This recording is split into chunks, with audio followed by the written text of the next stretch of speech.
Quite often you have to peel away the outer skin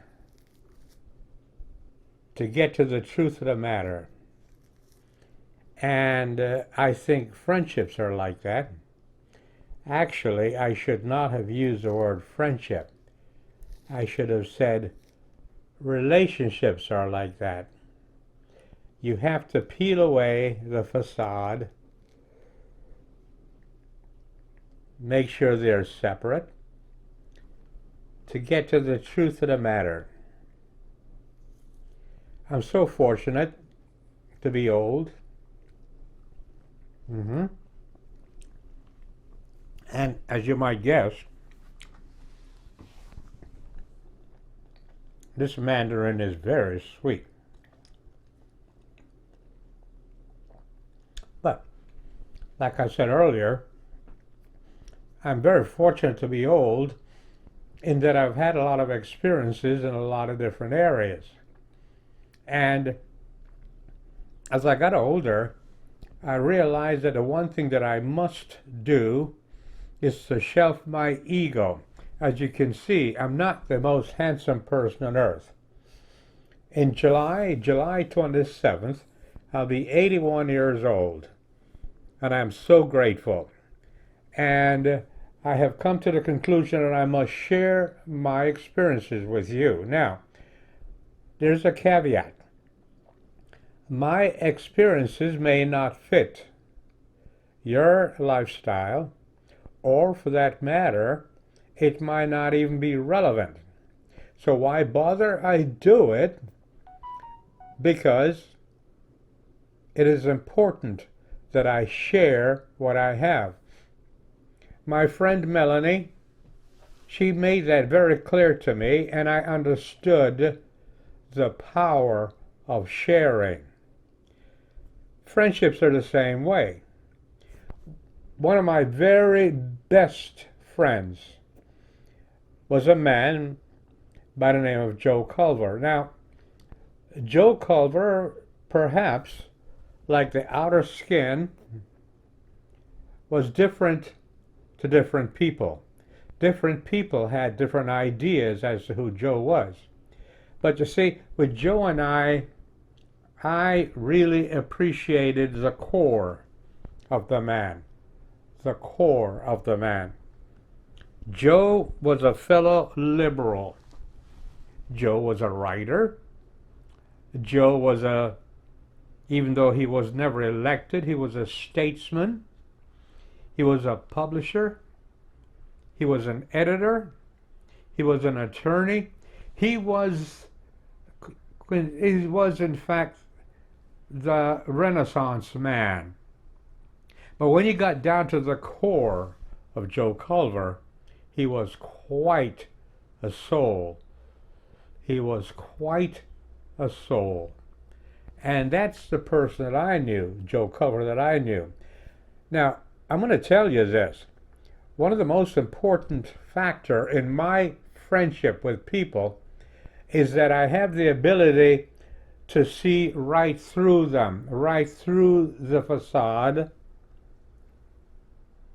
and I get right to the core of the person. Now, that's quite a gift.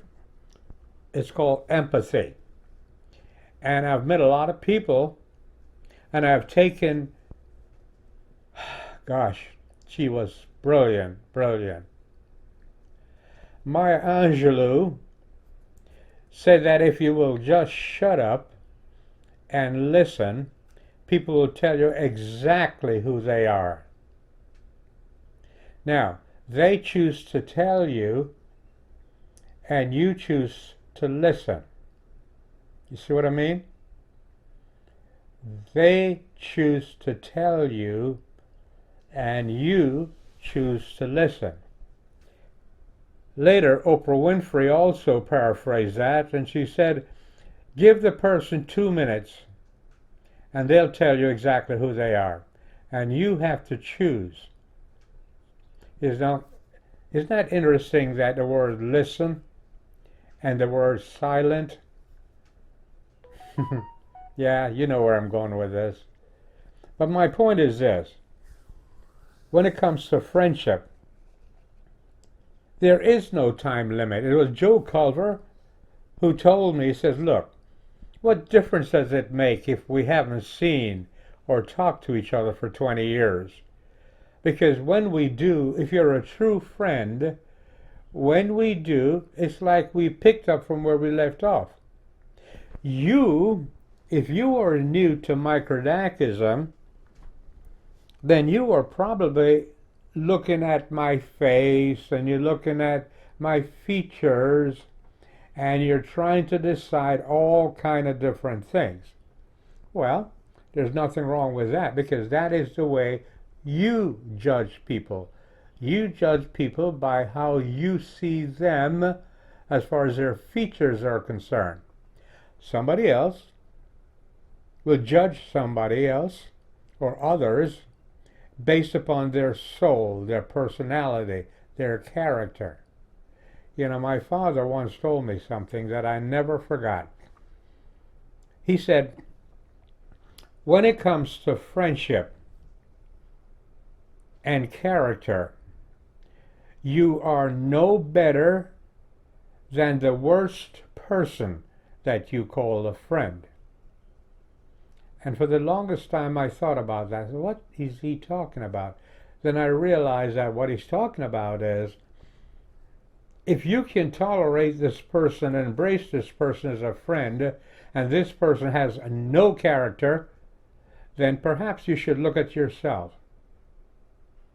And he was absolutely right. So I have no qualms at all about separating me from the facade. I do my best to get to the core of the person and try to shed the facade. That's what I do. Am I right or wrong? Well, you are going to have to decide that. That's not for me to decide. But the question is, how do you handle friendship? Well, one of the things about friendship, when you pay attention to the facade, is that the friendship is not real. Okay? It is not I love you. It is I love your car, your home, what you can do for me, etc., etc. That's the facade. When you get to the core, then you know who the real person is. And this person will teach you a lot if you are silent and if you listen. So, what I'm trying to say is this. If that person dumped you as a friend based upon gossips about you, then perhaps that person was never a friend to begin with.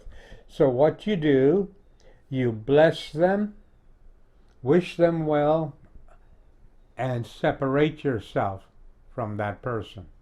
That's what you do. And you do so with enthusiasm and honesty. They were never a friend to begin with. So, I don't know if I'm right or I'm wrong. I'm simply sharing my experiences with you. You have to decide, what does it mean? What does friendship mean? What does it mean? And once you have decided that, it's okay.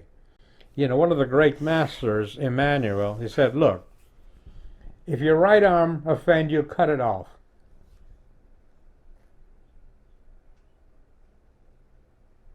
If that person was a true friend, they would never have chosen gossip over truth.